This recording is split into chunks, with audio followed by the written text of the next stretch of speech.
Hello दोस्तों, कैसे हो आप। आज मैं यूनिट 1 का मीन्स के बीएससी फिजिक्स का यूनिट 1 का लेक्चर नंबर 21 जो कि मेरा टॉपिक है space quantization and quantum number. तो आज मैं आपको पढ़ाऊँगा space quantization and quantum number. अगले लेक्चर में हमने पढ़ा था स्पिनिंग इलेक्ट्रॉन्स के बारे में और बोहर मॉडल के बारे में। मीन्स के बोहर मॉडल जो कि एटॉमिक स्पेक्ट्रोस्कोपी में हमें हाइड्रोजन स्पेक्ट्रा को समझाने में असफल रहा था। तो समरफोल्ड भी जो अपना मॉडल मीन्स के बोहर मॉडल में थोड़ा सा चेंजेस किया था, उसमें हाइड्रोजन स्पेक्ट्रा को समझाने में मीन्स के जो स्पेक्ट्रा मल्टीपल होता है उसमें समझाने में असफल हुआ था। और दो फ्रेंच स्टूडेंट्स जॉर्ज और उन्होंने जो समरफोल्ड मॉडल था उसमें मॉडिफिकेशन किया और उसे हाइड्रोजन स्पेक्ट्रा को समझाने में सफल हुए। लेकिन आज जो हम पढ़ने जाने वाले हैं वो है स्पेस क्वांटाइजेशन। तो चलते हैं अपने लेक्चर की ओर। तो आप एंड तक हमारे लेक्चर में बने रहिए। The motion of the electron in atom is three-dimensional and therefore 3 degrees of freedom required to explain the motion of electron in atom. Summerford has put the concept of elliptical orbit with the two-dimensional. Means के जो समरफोल्ड ने हमें अपना model दिया था उसमें उन्होंने जो इलेक्ट्रॉन है उसको इक्लिप्टिकल मोशन में ऑर्बिटल मोशन में और घूम रहा है ऐसा हमने बताया था। जैसे हमें सन और अर्थ और अवर प्लेनेट की जो मोशन है उसका एग्जांपल लिए हमको समझाया था कि ये ऐसा मूवमेंट कर रहा है। तो यदि इलेक्ट्रॉन को जो समझाना है तो हमें 3 डायमेंशनल उसका मोशन लेना पड़ेगा। मीन्स के इलेक्ट्रॉन को समझा ऑर्बिटल मोशन को समझाने के लिए हमें 3 dimensional 3 degree of freedom is must be required. Therefore only 2 degree of freedom were needed to define electron. Means के इलेक्ट्रॉन को डिफाइन करने के लिए हमें 2 डिग्री ऑफ फ्रीडम चाहिए। Now with the 3 dimensional concentration and additional quantum number and a corresponding quantum conditions are required to describe the true stack. Means के जो हमारा 3 डायमेंशनल कॉन्सेंट्रेशन है मीन्स के additional quantum number and corresponding quantum condition को समझाने के लिए सही में समझाने के लिए हमें 3 डायमेंशनल थियरी का सहारा लेना पड़ेगा। The third quantum condition quantities of orientation of the elliptical orbit in 3 dimensional space means कि हमारा जो थर्ड डायमेंशन का त्रीजा जो डायमेंशन होता है वो हमारा कंडीशन क्वांटिटीज मीन्स कि कौन सी कंडीशन में इलेक्ट्रॉन मूव कर रहा है उसको हमें लेना है। वह हम मैग्नेटिक फील्ड ले सकते हैं तीसरे डायमेंशनल में। फर्स्ट डायमेंशनल हमारा हो गया इलेक्ट्रॉन मोशन, सेकंड डायमेंशनल हो गया हमारा एंगुलर मोशन और थर्ड डायमेंशनल में हमारा हो गया magnetic field. Original Sommerfeld orbit remain same in the regard to their size and shapes. Means का ओरिजिनल जो समरफोल्ड था ऑर्बिट था वो सेम ही रहेगा, सेम साइज में भी रहेगा as per physical classical mechanics. Means के क्लासिकल मैकेनिक्स हमें बता रहा है when the electron move in 3 dimensional orbit possess all the orientations with respect to fixed direction। Means कि हमें क्लासिकल मैकेनिक्स ये बता रहा है कि जो इलेक्ट्रॉन का गति होता है उसके जो डायमेंशनल ऑर्बिट होते हैं वो all orientation with respect to fix direction, means कि उसका डायरेक्शन है वो फिक्स रहता है। Space quantization allow only the certain decreed orientations। This thus it is required to define the fixed direction in space। To achieve this, the atom placed in the uniform magnetic field and that in the direction of H is in Z direction। Means कि हमें जो हमारा quantization समझाने के लिए means कि हमारा जो ओरिएंटेशन है मीन्स कि उसकी मोशन समझाने के लिए इलेक्ट्रॉन के मोशन समझाने के लिए हमें मैग्नेटिक फील्ड में रखना है इन द स्पेस। मीन्स के जो स्पेस में हमें जो मैग्नेटिक फील्ड में रखना है उसके जेड डायरेक्शन में मैग्नेटिक फील्ड रखना है और उसके आसपास इलेक्ट्रॉन अपनी ऑर्बिटल मोशन कर रहा होता है। तो आपको ये समझ में आ गया होगा। हम आगे से इसका फिगर के द्वारा हम समझाएंगे।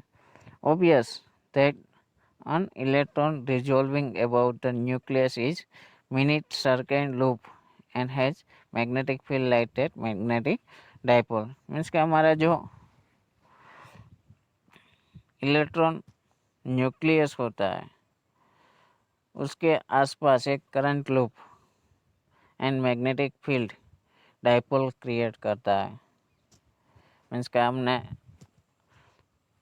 अगले स्टैंडर्ड में हमने ये सब पढ़ा है मैग्नेटिक 12th स्टैंडर्ड में भी पढ़ा है हमने वो मैग्नेटिक डाइपोल और मैग्नेटिक लूप करंट लूप उसके बारे में हमने 12th स्टैंडर्ड में स्टडी किया है।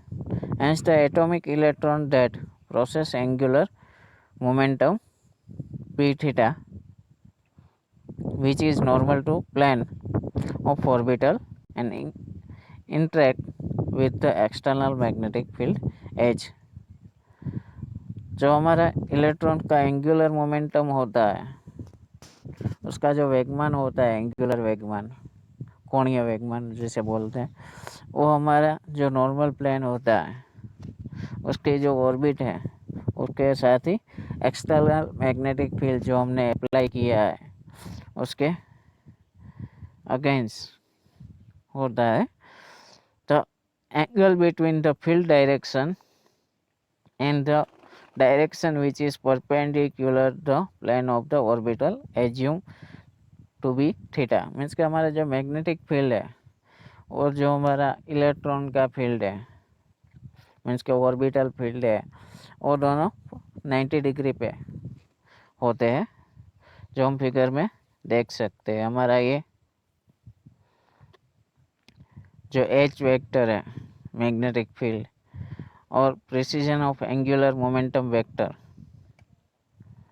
एंड हमारा जो मोशन है θ1 θ2 और वो क्या करता है जो हमारा मैग्नेटिक फील्ड है उसके साथ कोण बनाता है।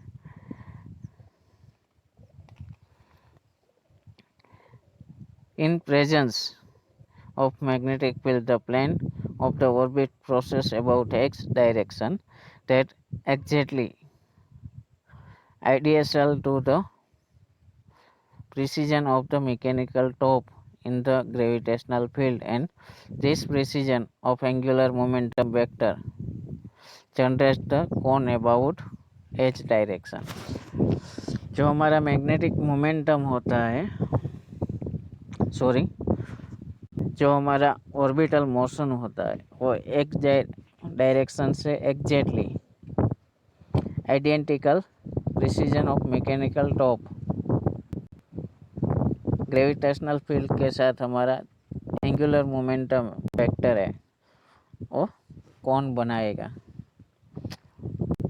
जैसे कि हम जानते हैं हमारा जो आइसक्रीम का कोन होता है वैसा ही वो एस के साथ परपेंडिकुलर ही उसके अराउंड मीन्स के टॉप से लेके बॉटम तक हम एक लाइन खींचे तो वो एक कोन बन जाएगा। The rule of the space quantization demands that theta can take on certain decrees value. Means के हमारा जो स्पेस क्वांटाइजेशन की डिमांड है, theta can take on certain decrees value, means के हमारा जो थीटा की वैल्यू है वो डिक्रीज हो जाएगी। The value of theta is independent of H, means के हमारी जो थीटा की वैल्यू है वो मैग्नेटिक फील्ड से स्वतंत्र है।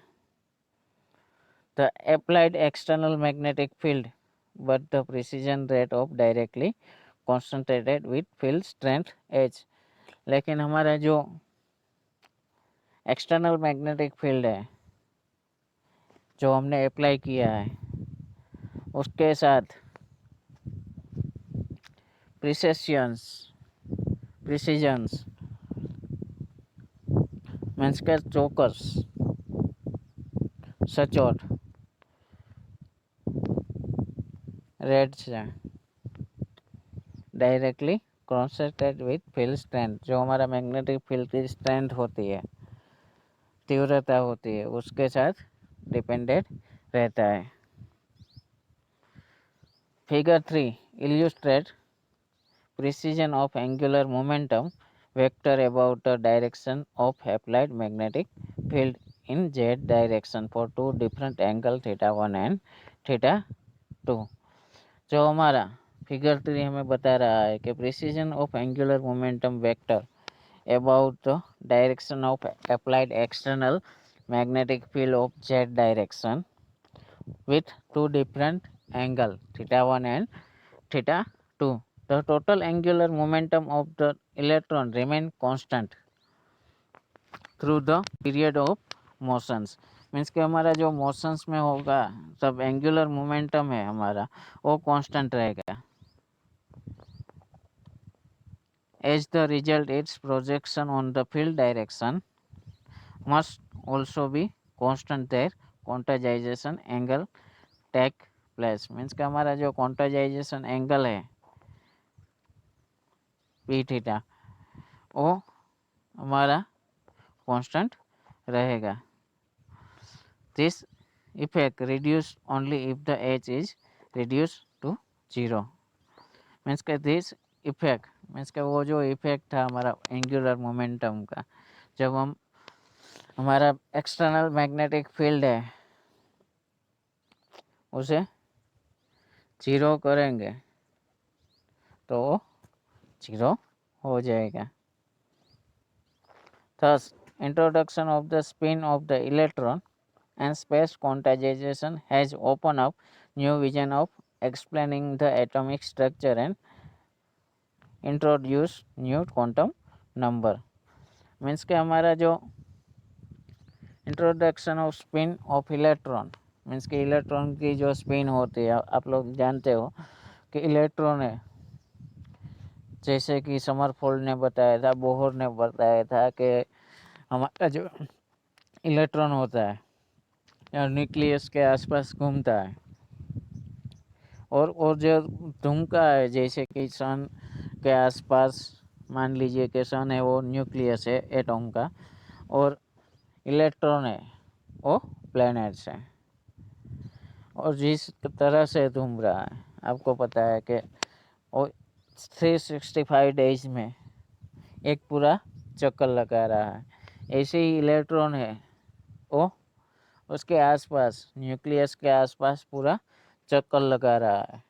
और दूसरी बात ये भी बताई थी उन्होंने कि जैसे अर्थ तो ले लो तो अर्थ अपना 24 आवर्स में अपना पूरा रोटेशनल मीन्स के एक रोटेशनल घूमता है, वैसे ही इलेक्ट्रॉन है अपने आसपास घूम रहा है। मीन्स के फर्स्ट डिग्री हो गया, सेकंड डिग्री हो गया और थर्ड डिग्री हमारा हो गया अप्लाइड मैग्नेटिक फील्ड, और वहाँ है ग्रेविटेशनल फोर्स प्लैनेट सिस्टम में। वैसे ही हमारा जो क्वांटम नंबर है उन्होंने एक न्यू एरा क्रिएट किया है मीन्स के इन्होंने नई थियरी को जन्म दिया जिसे बोलते हैं स्पिनट्रॉनिक्स। मीन्स के इलेक्ट्रॉनिक्स के अंदर नई एक दिशा दिखाई, स्पिनट्रॉनिक्स। मीन्स के स्पिनट्रॉनिक्स मीन्स के जो इलेक्ट्रॉन की स्पिन होती है उसके ऊपर एक नया इलेक्ट्रॉनिक्स बना जिसे बोलते हैं हम स्पिनट्रॉनिक्स, और उसको नई थियरी दी और हमें एटॉमिक स्ट्रक्चर के बारे में इंट्रोड्यूस, और न्यू क्वांटम नंबर जो हमारी सेल होती है उसके बारे में स्पेस क्वांटाइजेशन ने हमें नया रास्ता दिया, नई थियरी दी। तो नेक्स्ट टॉपिक हमारा है quantum number and their physical interaction. Means के जो हमने अगर स्पेस क्वांटाइजेशन पढ़ा उसमें हमें जो इलेक्ट्रॉन की स्पिन है, हमने जो अप्लाइड मैग्नेटिक फील्ड में जो इलेक्ट्रॉन मीन्स के एटॉम को रखा तो उसका जो बिहेवियर था वो हमारा जो क्वांटम 3 डायमेंशनल मॉडल है उसमें हमें जो परपेंडिकुलर टू मैग्नेटिक फील्ड हमारा जो मोशन है, जो मैग्नेटिक अप्लाइड मैग्नेटिक फील्ड हम उस पर लगा रहा है तो उसके आसपास इलेक्ट्रॉन है वो पूरा का पूरा परपेंडिकुलर घूमता है। और हम जब मैग्नेटिक फील्ड को जीरो करेंगे तो वो जो फील्ड के अकॉर्डिंग हमारा जो मोशन है वो जीरो हो जाएगा। उसके चलते ही हमें दोनों थियरी, न्यू थियरी हमें बताई, एक स्पिनट्रॉनिक्स और क्वांटम नंबर की दो थियरी हमने इससे डिलीवर की। The principal of quantum number N. क्या होता है क्वांटम नंबर वो हम इस लेक्चर में डीप से स्टडी करेंगे। जो हमारी जो सेल्स होती है एटॉम में, first order, second order, third order, fourth order, और सेल्स में जो electron we know that the electron के एलिमेंट वो सेल्स होती है हमारी, जिसमें इलेक्ट्रॉन अपना ग्राउंड स्टेट मीन्स के वो स्टेट उसमें रहते हैं। मीन्स के पहली कक्षक में सेल्स में 2 इलेक्ट्रॉन, दूसरी सेल्स में 8 इलेक्ट्रॉन्स, तीसरी सेल्स में 18 इलेक्ट्रॉन्स, और फोर्थ सेल्स में 32 इलेक्ट्रॉन्स वैसे उसमें रहते हैं। और दूसरी बात ये बताना चाहता हूँ इस लेक्चर में कि जो क्वांटम नंबर होता है, जब जब न्यूक्लियस से डिस्टेंस बढ़ता है, मीन्स के पहली सेल्स का डिस्टेंस है वो कम है, वो उसका बॉन्डिंग है बहुत ही ज़्यादा है, दूसरी में उससे कम, तीसरी में इससे कम। जितना न्यूक्लियस से डिस्टेंस बढ़ेगा इतनी जो वो सेल्स की एनर्जी है, electron easily move out of shells, means के सेलाई से हम दूर कर सकते हैं, उसका बॉन्डिंग है वो वीक हो जाएगा। तो चलो बोलते हैं हम quantum number. N is an identical with the one use of Bohr Sommerfeld theory. Means कि इसमें भी हमने बोहर-समरफोर्ड थियरी का यूज़ किया है। The principal quantum number is one of 4 quantum numbers which are the assigned to each electron in the atom to describe the electron state। Means कि हमें 4 state जो हमारा होता है, 4 क्वांटम नंबर होता है, उसको हम इलेक्ट्रॉन स्टेट, मैंने पहले ही बताया कि इलेक्ट्रॉन है अपना फर्स्ट स्टेट लेवल, दूसरा स्टेट लेवल, तीसरा स्टेट लेवल, चौथा स्टेट लेवल, जो एनर्जी लेवल होते हैं उसमें कितने इलेक्ट्रॉन है और वो कितने दूरी पे है, उनसे इलेक्ट्रॉन है उसका बॉन्डिंग का पता हमें चलता है। The principal quantum number is always in integer and takes value of 1 2 3 4 5 up to infinite. हमारा जो प्रिंसिपल क्वांटम नंबर होता है वो हमेशा इंटीजर वैल्यू में होता है और वो इनफाइनाइट होता है। जैसे कि वैल्यू 1 2 3 4 5 आप जितने भी ले सकते हो, डिपेंड्स ऑन एटम्स। और किसका एटम है उसके ऊपर हमें डिपेंड होता है। It represent the relative overall energy of each orbit and interpret major axis of the ecliptic orbit. Means के जो हमारा क्वांटम नंबर है वो ओवरऑल हमारी जो ऑर्बिटल एनर्जी होती है, मीन्स के स्टेट एनर्जी लेवल की एनर्जी होती है, उसके बारे में हमें बताता है। और मेजरली ओवरऑल एनर्जी ऑफ जो एक्सिस होती है इक्लिप्टिकल वो हमें बताता है। The set of orbital with the same N value are often referred to electron shell or energy levels। Means के the set of orbital with the same n value often the refer the electron shell or energy level। मैंने पहले ही बताया, वैसे जो हमारा जो electron की जो ऑर्बिटल वैल्यू है वो एनर्जी लेवल मीन्स के एनर्जी कितना है उसके बारे में हमें माहिती दे रहा है। n is increase the number of electronic cell, increase is an electron spend more time further from the nucleus। Means के जैसे ही हमारा जो सेल एटॉमिक नंबर इंक्रीज होता है, 1 से लेकर 2 ले जाओ, 3 ले लो, 4 ले लो, 5 ले लो, वैसे हमारा जो न्यूक्लियस होता है उससे दूरी बढ़ती है। और जो हमारा इलेक्ट्रॉन की जो पहले में 2 है दूसरे में 8 है, तो हमारा जो इलेक्ट्रॉन की जो वैल्यू है वो बढ़ती है।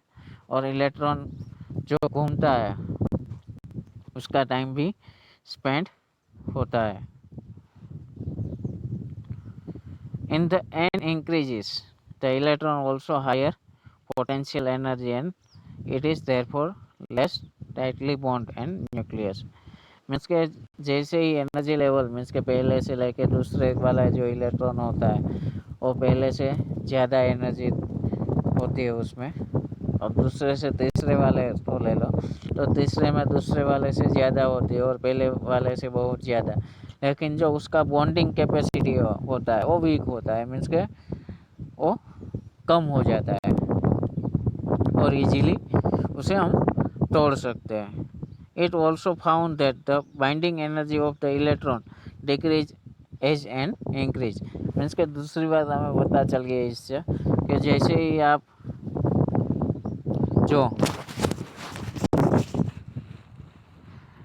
एन वैल्यू मीन्स के जो क्वांटम सेल है, क्वांटम नंबर है, वो जैसे ही बढ़ता जाएगा वैसे ही हमारा जो इलेक्ट्रॉन के सेल की वैल्यू है मीन्स के उसका एनर्जी है, बॉन्डिंग एनर्जी, वो कम हो जाएगा और हम इजीली उसे बाहर निकाल सकते हैं, बॉन्ड है उसे ब्रेक कर सकते हैं।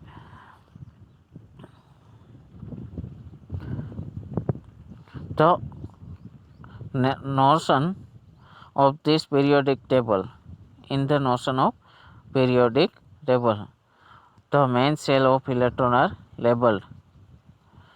मीन्स के इस फिगर से हमें पता चलता है, मीन्स के मैंने पहले ही बताया था कि हमें सेल के बारे में पता है K L M N orbit respectively. Means K 1 2 3 4 means के हमने के एल एम और outer cell N means K is equal के सेल में हमें कितना N is equal to 1, L cell को हमें लेना है N is equal to 2, M cell को लेना है N is equal to 3, N cell को लेना है एन इज इक्वल टू 4। तो हमने जो स्टडी किया है कि पहली ऑर्बिट में मैक्सिमम 2 इलेक्ट्रॉन रहते हैं, दूसरी सेल में मैक्सिमम 8 इलेक्ट्रॉन रहते हैं और तीसरी सेल में मैक्सिमम 18 इलेक्ट्रॉन रहते हैं। लेकिन इस थियरी से हमें ये पता चला है कि हमारा जो न्यूक्लियस है, न्यूक्लियस से जितनी दूरी ज़्यादा बढ़ती है उतना ही हमारा जो इलेक्ट्रॉन का एनर्जी लेवल ज़्यादा होता है, लेकिन उसका बॉन्डिंग लेवल है जो पहली बारी के सेल के जो इलेक्ट्रॉन है और न्यूक्लियस के साथ जितने बॉन्डिंग से रह रहे हैं उनसे ज़्यादा कम बॉन्डिंग से एल सेल के रहते हैं, उससे कम बॉन्डिंग जो है वो एम सेल के रहते हैं। जितना ही मान लीजिए एन सेल का इलेक्ट्रॉन है तो वो जो इलेक्ट्रॉन है वो उसका जो बॉन्डिंग लेवल होता है, उसका न्यूक्लियस के साथ एक बॉन्डिंग रिलेशंस होता है, वो कम होता जा रहा है जैसे ही आप लेवल पे अगले लेवल पे जाओ। मीन्स के हम एक एग्जांपल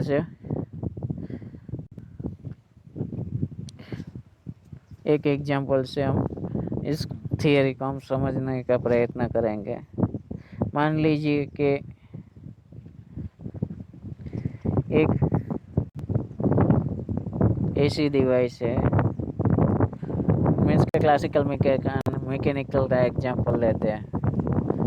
तो हमें एक डोरी थिंग्स मीन्स का डोरी, कपड़े सुखाने वाली डोरी के जैसे भी मान लियो कि एक धागा ले लो, और धागा है वो 1 इंच का रख लो और सेंटर में से बांध दो और उसको आप खींचना है तो क्या होगा, आपको उतना ही बल लगाना है। और धागा मान लीजिए कि 1 इंच का आपने लगाया और उसके खींचना है तो उसको तोड़ने के लिए आपको बहुत ही दिक्कत होगी। अब मान लीजिए कि उसका जो धागा का नाप है वो आप 1 इंच से बढ़ा के 5 इंच कर दीजिए, तो आपका जो है बल, इसका आप फोर्स अप्लाई कर रहे हैं खींचने के लिए, मीन्स के उसका लेंथ आपने बढ़ा दिया। मीन्स के न्यूक्लियस से इलेक्ट्रॉन का जो लेवल है उसको आपने डिस्टेंस बढ़ा लिया, तो आपका जो डोरी है उसमें आप बल लगाएंगे इतना ही, तो उसमें उतना बल लगाएंगे कुछ नहीं होगा। उनसे ज़्यादा बल लगाएंगे तो वो टूट जाएगा। और आप मान लीजिए कि इतना ही सेम साइज का धागा आप 5 इंच से बढ़ाकर 20 इंच का कर दो और फिर आप उसको खींच कर देखो, उतना ही बल लगाना है, वो इजीली टूट जाएगा। क्योंकि उसका जो डिस्टेंस बढ़ता है तो उसका एट्रैक्शन होता है, जो न्यूक्लियस के साथ बॉन्डिंग रहता है वो टूट जाता है। ऐसे को कई सारे एग्जांपल्स हमने स्टडी किए हैं। और जो हमें ये क्वांटम नंबर है और उसका फिजिकल इंटरेक्शन है वो हमें बता रहा है रिलेशंस, कि भाई जैसे ही क्वांटम नंबर बढ़ता है मीन्स कि उसका एनर्जी लेवल इलेक्ट्रॉन का बढ़ता है, लेकिन उसका बॉन्डिंग है वो वीक हो जाता है। तो हम इस लेक्चर में हम इतना ही स्टडी करेंगे। अगले लेक्चर में हम नए टॉपिक के साथ आपके साथ जुड़े रहेंगे। Thank you very much watching this video.